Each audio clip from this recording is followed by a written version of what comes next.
Queridos irmãos, que desejo que a paz do Senhor Jesus Cristo esteja nos corações de vocês, nas vossas mentes, trabalhando no sentido de nos trazer paz neste mundo tão conturbado, não é?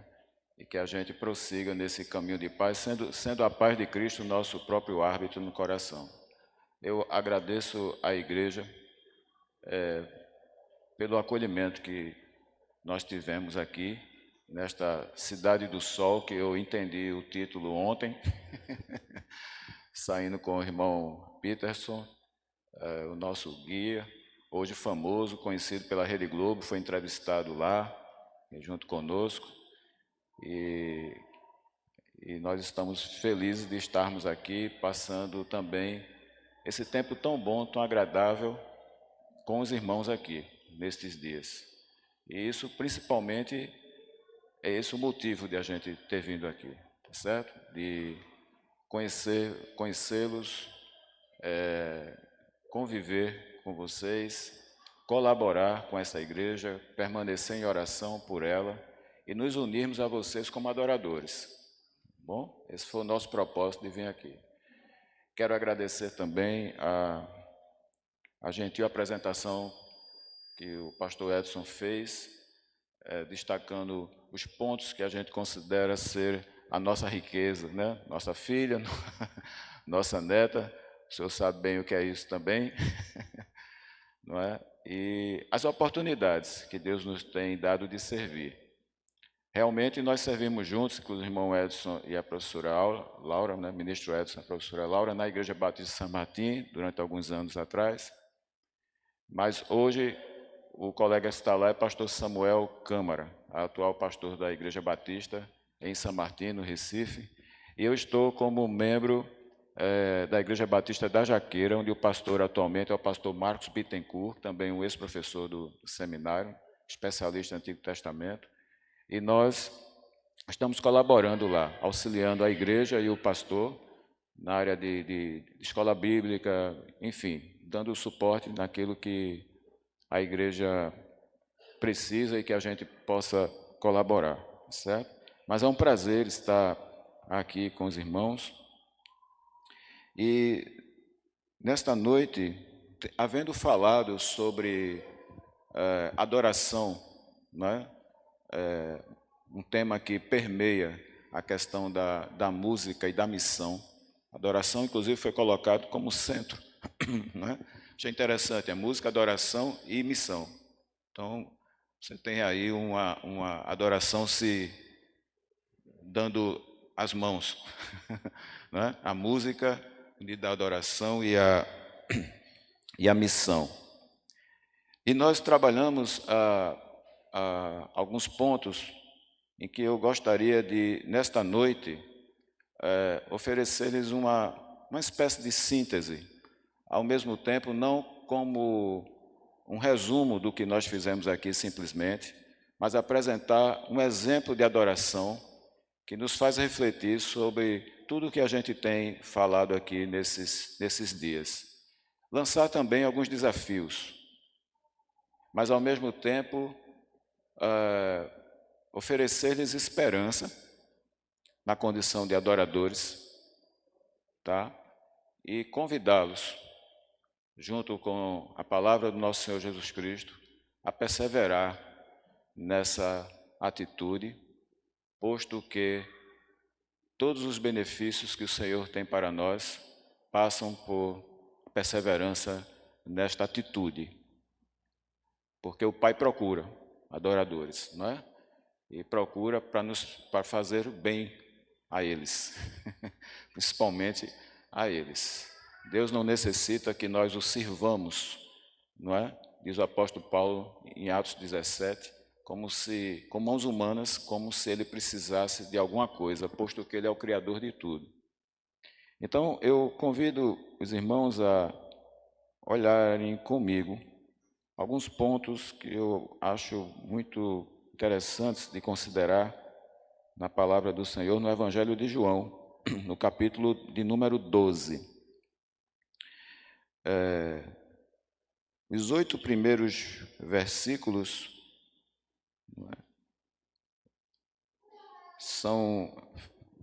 constituem o texto que eu farei a leitura agora. E peço aos irmãos que acompanhem, mesmo que as versões sejam, às vezes, um pouco diferentes, tá? Foi, pois, Jesus, 6 dias antes da Páscoa, a Betânia, onde estava Lázaro, o que falecera e a quem ressuscitara dos mortos. Fizeram-lhe, pois, ali uma ceia. Marta servia, e Lázaro era um dos que estavam à mesa com ele. Então, Maria, tomando 1 libra de unguento de nardo puro, de muito preço, ungiu os pés de Jesus e enxugou-lhe os pés com os seus cabelos. E encheu-se a casa do cheiro do unguento. Então, um dos discípulos, o Judas Iscariotes, filho de Simão, o que havia de traí-lo, disse: por que não se vendeu este unguento por 300 dinheiros e não se deu aos pobres? Ora, ele disse isso não pelo cuidado que ele tivesse dos pobres, mas porque era ladrão. E tinha a bolsa, e tirava o que ali se lançava. Disse, pois, Jesus: deixai-a, para o dia da minha sepultura, ela guardou isto.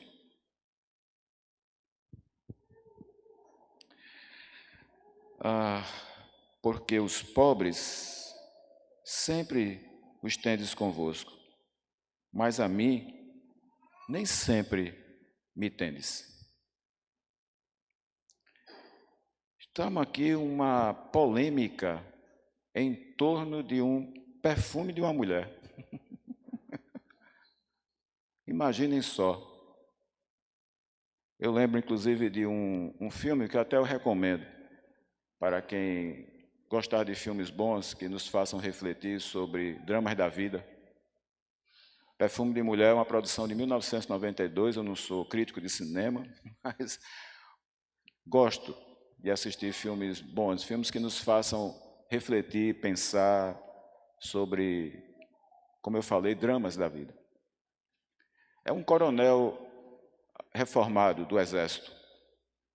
Em uma das batalhas ele perde a visão, fica cego, passa a morar com a filha. E um certo final de semana a filha vai viajar com o esposo e os filhos, e para ele não ficar só, eles decidem lançar não um edital, mas lançam uma procura para alguém que ficasse com esse coronel no final de semana, para ele não ficar só. Ele era uma pessoa extremamente revoltado da vida, ele não era uma figura fácil de se aproximar. E um jovem de origem bastante humilde, pobre de recursos, mas de muito caráter, ele se oferece porque precisa de dinheiro e ele se oferece para tomar conta desse coronel. Então eles vão até a cidade de Nova York no final de semana, onde o coronel pretende tirar a sua própria vida. Prepara a sua farda, se veste, mas leva a sua arma 45 para dar cabo da sua vida. O que é que ocorre lá? Esse jovem, ele tem um profundo amor pela vida, ele tem fidelidade ao trabalho, ao propósito que ele se propôs a fazer, cuidando o melhor que ele pode desse homem. Ele lamenta e começa a ver nele uma figura paterna, não é? E ele luta para que isso não aconteça. Por sua vez, num dado momento, eles estão num grande restaurante, num grande salão, e se aproxima uma moça que é um jovem gostou. E ele, cego, mas ele sente o perfume, não é? E percebe o interesse do jovem na moça também.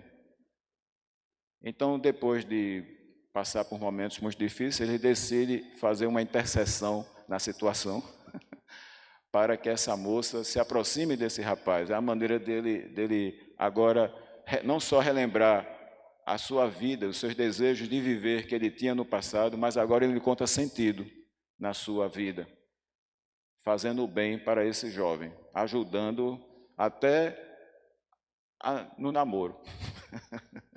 Ele muito tímido, muito sem recurso, autoestima não muito boa, em função de tudo que ele está passando, e ele não somente vai ajudar esse jovem nisso, mas vai ajudá-lo também num processo na universidade, onde ele não quer ser delator de ninguém a respeito de um problema, e o coronel o ajuda.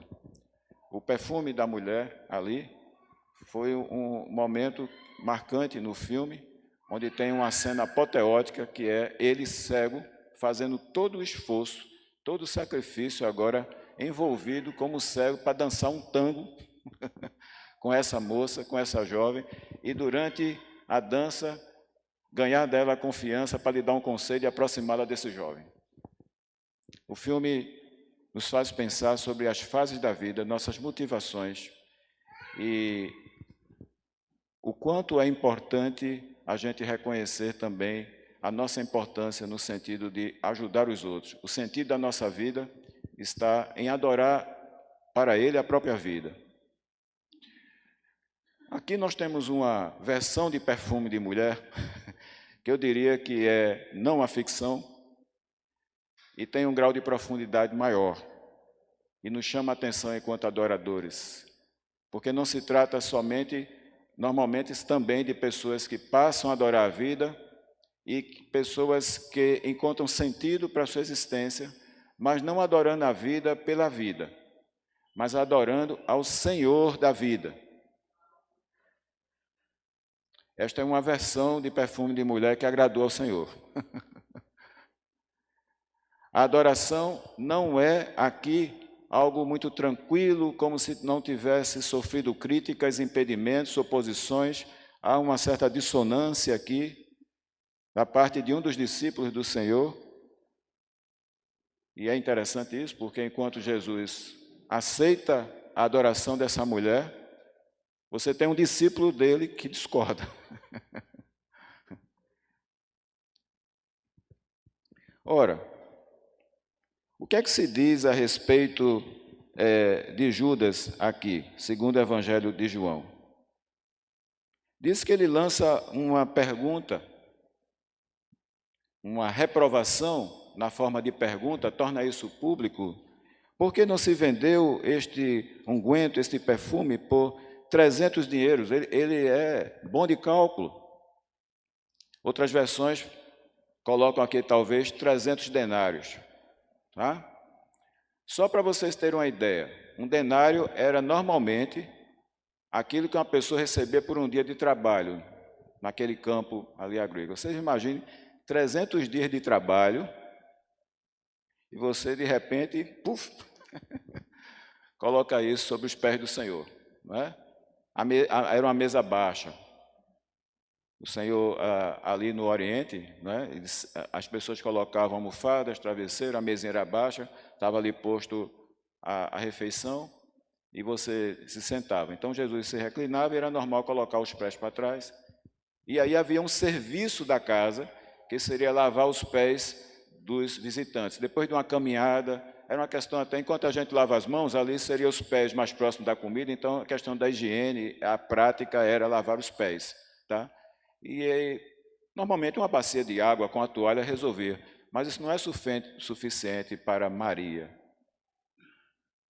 irmã de Lázaro, aquela que estava sentada aos pés do Senhor, enquanto Marta estava ali nas atividades dela, lembram disso, não é?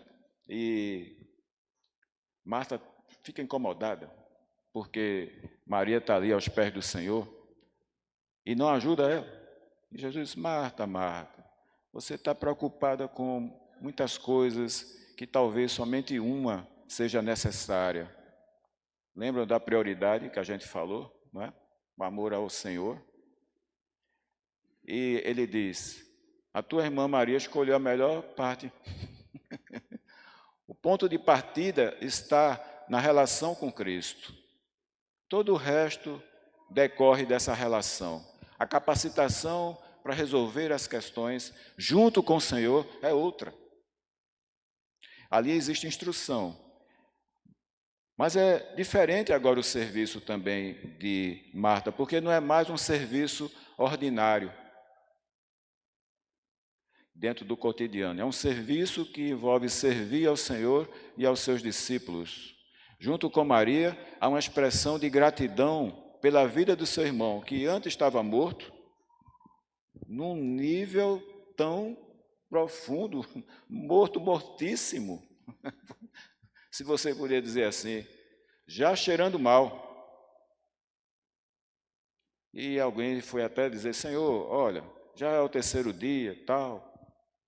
E Jesus disse, Lázaro apenas dorme.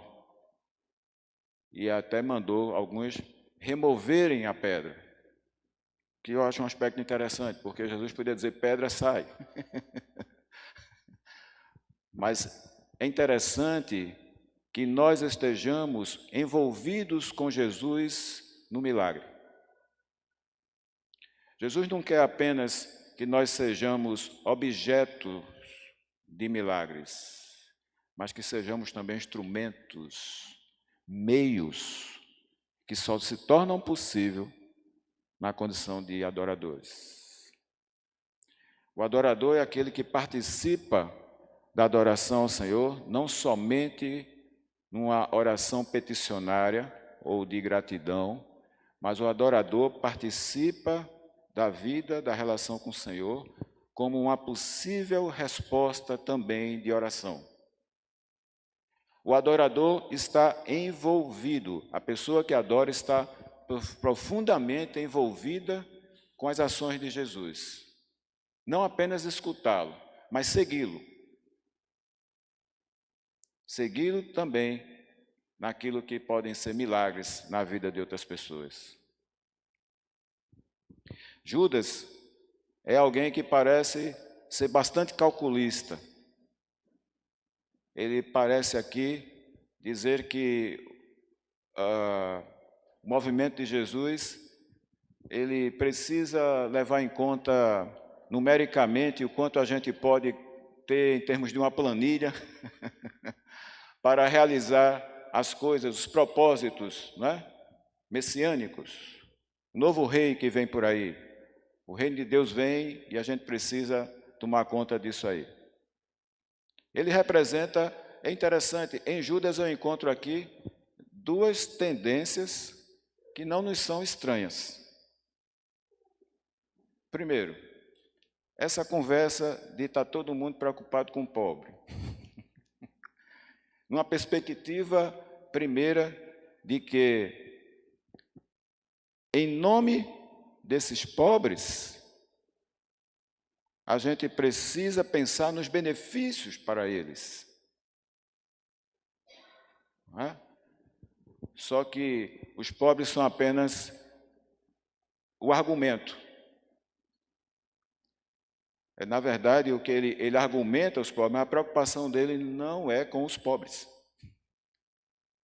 A preocupação dele é com o desperdício. Está claro no Evangelho de João. Ele estava preocupado com a baixa, não é? Ou a possibilidade desse recurso, já que Maria está derramando ao Senhor, por que é que ela não vendeu isso aí e pegou o trocado dinheiro arrecadado, os 300 denários, 300 dias de trabalho no ano, e colocou isso para o movimento de Jesus, né? Era um tesoureiro que não era adorador. Porque Judas está preocupado com o que está sendo colocado de material sobre a mesa, o que está sendo colocado ali naquele momento, mas não está preocupado com as pessoas que estão em torno da mesa. O adorador não se preocupa apenas com o pão, não se preocupa apenas com o alimento, mas ele se preocupa também de como estão as pessoas ao redor desse pão,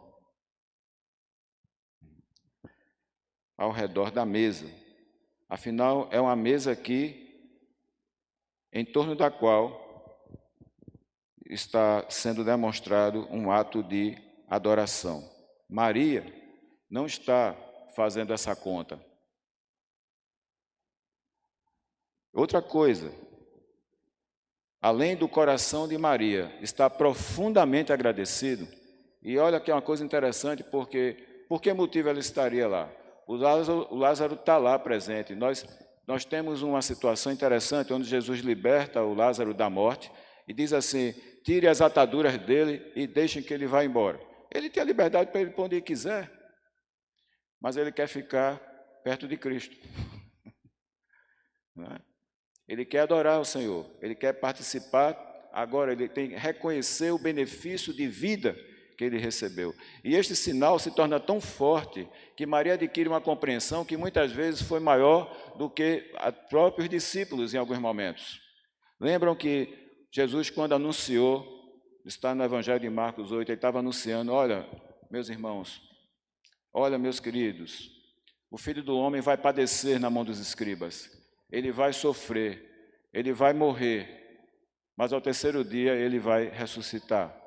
E o que foi que Pedro disse? Senhor, de forma nenhuma isso vai te acontecer. Afinal de contas, na perspectiva de um reino messiânico puramente político, a pior coisa que pode acontecer é a morte do líder. Aí Jesus disse assim, vai para trás, sai de mim, sai daqui, Satanás, porque tu não entendes as coisas de Deus, somente as coisas dos homens. A falta de entendimento, não é que Pedro ali fosse o diabo, mas a ideia era diabólica. A ideia era de trazer uma outra alternativa que não fosse esta que Jesus está querendo colocar de modo sacrificial. Era um encurralamento da salvação, estava em Cristo. Não havia outra alternativa. Pai, se fosse possível, que o Senhor passe de mim esse cálice, mas se não for, que seja feita a tua vontade. Então, quando Jesus disse, deixai-a, porque para o dia da minha sepultura ela guardou isso, Maria adquiriu, no milagre de Lázaro, não somente a alegria de ter o retorno de seu irmão à casa, mas ela adquiriu o entendimento de que aquilo era o maior sinal de que a morte seria vencida por Senhor Jesus. Não somente o reconhece como o Messias, como o Senhor da vida. E ela pega aquilo que ela tem de melhor, porque para o adorador, como Maria nos ensina, ela sugere que eu não quero oferecer ao Senhor nada que não tenha me custado alguma coisa. Custa. Mas a lógica não é a lógica financeira. Jesus, certa vez, elogiou a oferta de uma mulher que numericamente, financeiramente, foi a menor de todos. A menor. E ele disse para os outros, vocês estão vendo aquela mulher ali? Ela deu a maior oferta, foi a dela. Aí o pessoal foi rir. Com cabeça de planilha, o pessoal vai pensar assim, não, mas isso aqui não, numericamente, Senhor, isso aqui não bate. Eu dei mais. Todo mundo aqui deu mais do que essa mulher. Mas o que significa aquilo para ela? O peso, o valor que aquilo tem para ela, o sacrifício que ela fez para abrir mão daquilo, em nome desta causa, em nome da causa do reino. Isso foi muito para ela. Ela ofereceu muito mais do que vocês, porque a atitude dela, a sua abundante generosidade, o apóstolo Paulo, ele cita uma oferta dos irmãos da Macedônia, na segunda carta aos Coríntios, capítulos 8 e 9, ele está falando dessa oferta. Ele diz, irmãos, eu faço conhecer a generosidade, a graça que esteve lá sobre os irmãos da Macedônia, porque na sua extrema pobreza, eles nos pediram, por favor, não nos impeça de participar desta ajuda para os irmãos que estão lá em Jerusalém. Por favor. O adorador, ele não quer de forma nenhuma deixar de participar com alguma coisa. Eu me lembro de uma congregação, né? A minha esposa vai lembrar disso, porque ela foi quem providenciou um modo de um irmão participar. A gente estava numa congregação, num bairro chamado UR11, alguns chamavam de UR Longe, e resolvemos fazer um jantar de final de ano. E aí convocamos as pessoas para participarem. Eu perguntei, vocês querem fazer um jantar de final de ano? Porque o local era meio perigoso, sabe? O negócio não era brincadeira, não. O culto a gente começava às 6 horas, mas é porque tinha que sair mais cedo para casa. Porque o local não favorecia passeios, caminhadas assim, tarde da noite, aconteciam mortes, o pessoal jogava corpos lá perto da linha do trem que passava lá atrás, era um negócio complicado. E aí eu perguntei, vocês querem fazer o jantar de final de ano? Sim, pastor. Culto às 10 horas, culto mais cedo? Não, pastor, culto até meia-noite. A gente vai fazer o jantar de meia-noite aqui. Eu digo, tá bom. Eu senti firmeza. Então a gente organizou o jantar e a gente, minha esposa trabalhou só, vamos fazer a distribuição de tarefas, né, para ver com que cada um pode participar, colaborando. Aí chegou um irmão lá e disse, eu não posso fazer nada, pastor, não posso trazer nada. Eu não posso trazer nada, eu não estou numa condição que eu não posso trazer nada. Aí minha esposa disse, meu irmão, você pode. Eu vou trazer 2 pacotes de acerola, lá que a gente vai trazer de casa. Você vai levar essa acerola para casa, vai fazer suco e vai trazer o suco. Pronto, é só isso que você precisa fazer. Aí ele topou. E a gente fez. A ideia era que ninguém, como adorador do Senhor, naquele momento, deixasse de participar de alguma forma. E o suco saiu todinho. O pessoal gostou. O suco saiu, ainda pediram mais. Eu não quero, como adorador, oferecer ao Senhor algo que não tenha me custado força, que não tenha custado energia, que não tenha custado tempo, anos da minha vida, investimento, sofrimento. Eu não quero oferecer ao Senhor, porque por mais que eu ofereça isso, eu ainda sou devedor, meus irmãos, por aquele que nos amou. E Maria fez mais. Ela não só pegou um pouquinho, não. Eu vou pegar aqui, vou colocar pelo menos um mês de perfume e vou guardar os outros. Ela derramou tudo, lavou os pés do Senhor, expressou a sua atitude de adoração com o seu corpo, pegou os seus cabelos e enxugou os pés do Senhor com seus cabelos. Maria adquiriu um entendimento do que é o verdadeiro adorador. Adorar com entendimento, de coração, alma, de todo o teu entendimento e de toda a tua força. Adorar dá trabalho, porque amar dá trabalho.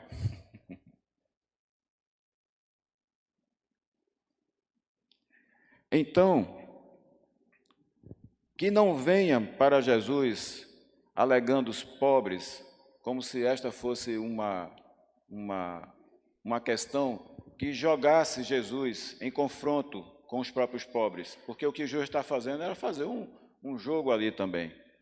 Ele está lançando algo impactante, como se aquilo ali fosse um desrespeito aos pobres. Ele não somente é mentiroso nas suas intenções de coração, como se torna um padrão, diremos assim, de uma série de discursos por aí ao mundo que se propagou no tempo até o dia de hoje, que se fazem dos pobres um motivo de se alegar grandes projetos, mas, na verdade, o objetivo não é o bem dos pobres. Entretanto, eu gostaria aqui de finalizar pensando no seguinte aqui.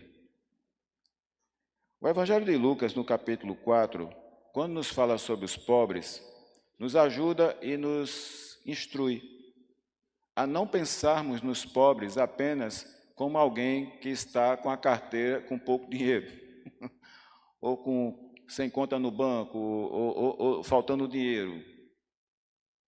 Olha aqui o que é que Lucas 4, porque o conceito bíblico de pobreza, que levou Davi muitas vezes até dizer, Senhor, eu sou um pobre diante de ti, um rei dizer isso, obviamente não é uma questão, gente, de falta de recursos materiais. Quando Jesus foi expulso de Nazaré, o Evangelho de Lucas, no capítulo 4, dizia que sua fama já corria lá para a Galiléia, ele ensinava, por todos ele era louvado pelo seu ensino, pela sua vida, e chegando a Nazaré, onde fora criado, entrou no dia de sábado, segundo o costume na sinagoga, e levantou-se para ler. Foi-lhe dado o livro do profeta Isaías. Ele abriu o livro e achou o lugar em que estava escrito: O Espírito do Senhor é sobre mim, pois que me ungiu para evangelizar os pobres. Ele enviou-me a curar os quebrantados de coração e a pregoar a liberdade aos cativos, dar vista aos cegos e pôr em liberdade os oprimidos e anunciar o ano aceitável do Senhor. Vocês estão percebendo aqui o conjunto de situações que são incluídas na palavra os pobres? Pode ser um cego de visão, fisicamente falando, pode ser um cego de visão espiritual, estes muito maiores em número do que os cegos de visão, como o filme mostrou, um cego de visão pode enxergar melhor certos valores do que aqueles que têm olhos sadios. Os pobres são os necessitados que necessitam de cura com o coração quebrantado. Estão desanimados da vida, sem força, estão entristecidos, pesadamente entristecidos. São pobres e necessitados, porque eles não têm recursos para atender esta carência. Eles não têm neles mesmos, entende? Os recursos. Eu sou pobre de recursos. Eu não tenho recursos para ajudar a mim mesmo. Guarde bem essa palavra, porque Jesus tem um nome para isso. Os pobres podem ser aqueles também que estão oprimidos. Qualquer tipo de opressão. São aqueles que estão cativos, eles estão escravizados. Eu não sei qual é o senhor escravo. Há muitas coisas que escravizam os seres humanos. São senhorios destrutivos, que são de domínio sobre as vidas e impedem que você se torne um adorador. Porque o adorador é livre. O adorador é aquele que é trabalhado, é libertado pelo Espírito do Senhor. E o apóstolo Paulo diz, onde estiver o Espírito do Senhor, aí há a liberdade de adorar o Senhor e caminhar na minha vocação para aquilo que Deus quer de melhor em mim, segundo seus planos desde a eternidade. Sem obstáculos, livres, sem ataduras, sem mau cheiro, sem o cheiro da morte. Que nomes o Senhor dá a tais pobres? Bem-aventurados, felizes. É só olhar lá no Sermão do Monte. É a primeira bem-aventurança que Mateus registra a partir das palavras de Jesus no Sermão do Monte, quando ele quer dizer assim, olha, profundamente felizes, realmente felizes. Isso é declarado pelo Senhor Jesus. Não é para você especular se é não, porque se Jesus disser que você é, você é. Se Jesus disser que você é feliz, que você é bem-aventurado, porque você é pobre de espírito, você é feliz. Porque você, ao se reconhecer espiritualmente pobre, desprovido de recursos, para vencer as coisas que te escravizam, que te deixam cegos para o reino, que te deixam cego para os benefícios, para o futuro do reino, que te tiram a esperança de vida e desse futuro, você é bem-aventurado porque agora você está aberto ao Senhor e pode dizer, Senhor, aqui estou eu. Vinde como estás. Alma cansada, vem já.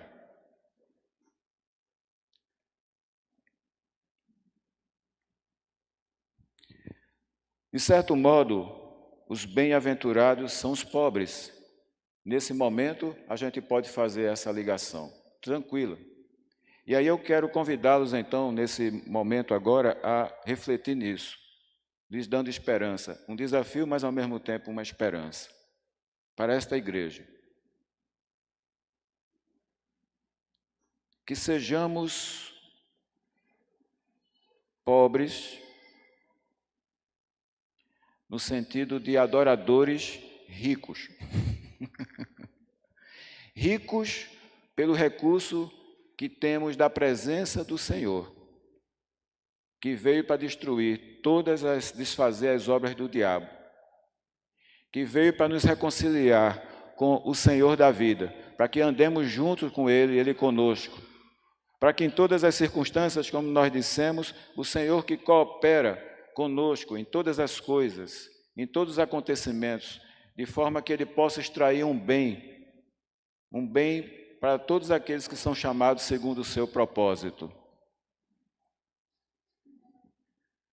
Somos chamados a sermos adoradores, somos chamados a sermos excluídos nesses pobres, mas aqui, que tipo de pobreza é essa? Nós somos pobres, mas que ao mesmo tempo, como adoradores, nós nos amamos mutuamente.